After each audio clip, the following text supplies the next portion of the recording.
Hello everyone, I'm Rohit. I, on behalf of Sierra Window Society, would like to welcome all the teachers to one of the most successful and innovative idea sharing platform of India, ZIIEI, that is Zero Investment Innovation for Education Initiative.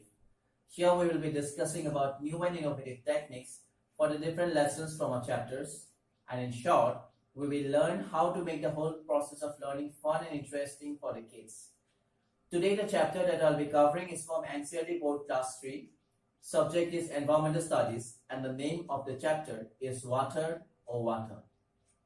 The main innovation that I'll be using here is known as Classroom Laboratory.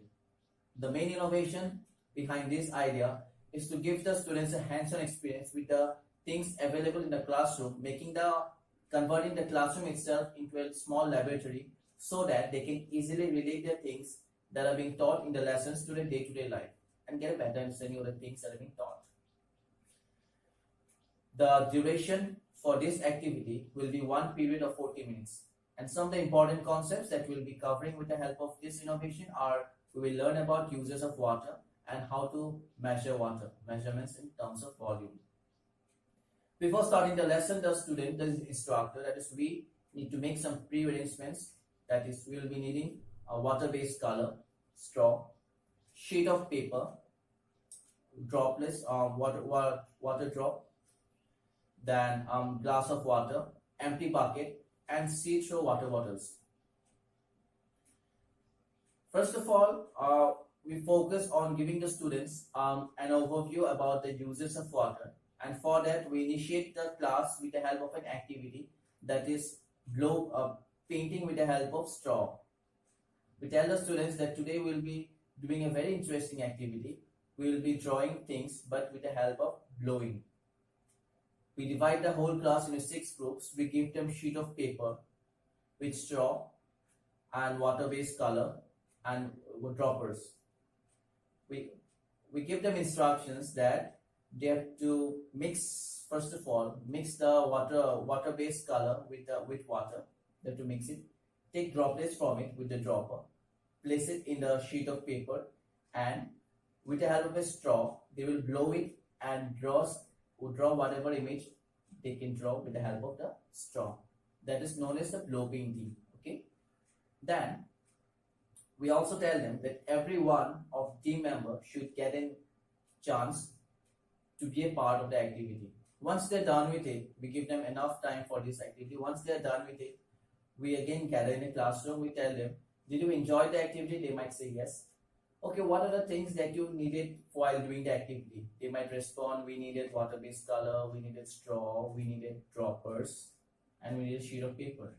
Okay, so we again ask them, can you do the whole activity without water? We take all the responses. Then we tell them, okay, you will be doing the activity once again, but this time you will try to do it without water. We again give them all the things but without water. We ask them, could you able to do it? They will say yeah, they will say no, or they will say yes, but it will not give that perfection. Then we tell them that it's not only the painting that needs water. Water is very vital for everyone in this world. We need water for a lot of things. Can you name any of them? We take the responses. They might say for bathing, for watering plants, for drinking, etc. Then we ask them, can you tell me that some of the important things which needs more water? They might respond bathing and washing dishes.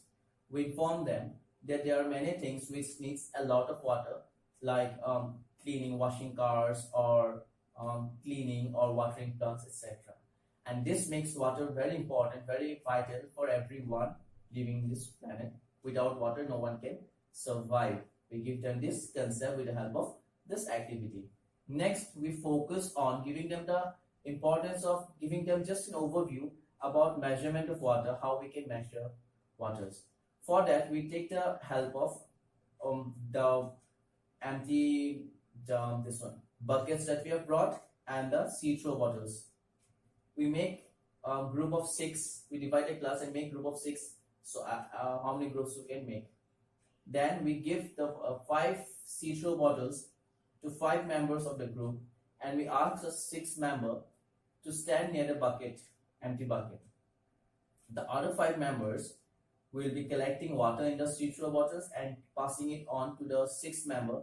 He'll be filling it with the help of the water bottle.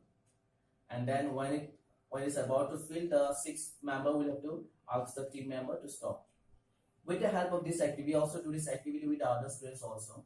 And with the help of this activity, we give them the overview, just an overview. We cannot exactly give them the measurement idea, but yes, we can give them the overview of how we can measure things. If we have to fill up the water bottle, how much quantity of water bottles that we require for filling up the water bottle.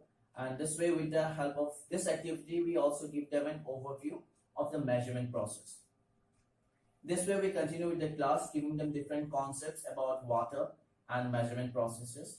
And I hope if you start teaching the students in this manner with the help of this innovation, very interesting innovation. If you start teaching the students in this innovation, then they will be learning, there will be a lot of learning outcomes. First of all, they will be learning about different objects. They will be seeing different objects. They will be learning to visualize different objects, how much quantity of water are required for filling up the water filling up the bucket. They will be visualizing the things. Secondly, they will also be developing their critical thinking process, because when they will be painting with the help of the blower painting, they will be imagining things like which images can create with the help of this straw. So it will be developing their critical thinking process, interpersonal skills, and moreover, when they will be working as a team, it will also develop their teamwork process. Along with it, they will also develop a sensitivity towards the environment when they will be learning about the importance of water and how we should save water. They will also be getting a sensitivity towards the environment. You're getting a lots of learning outcomes if you start teaching the students in this way. That's all for this video. If you like this video and you want more of such videos from us, please do like, share and subscribe to our official channel, ZIIEI. Thank you.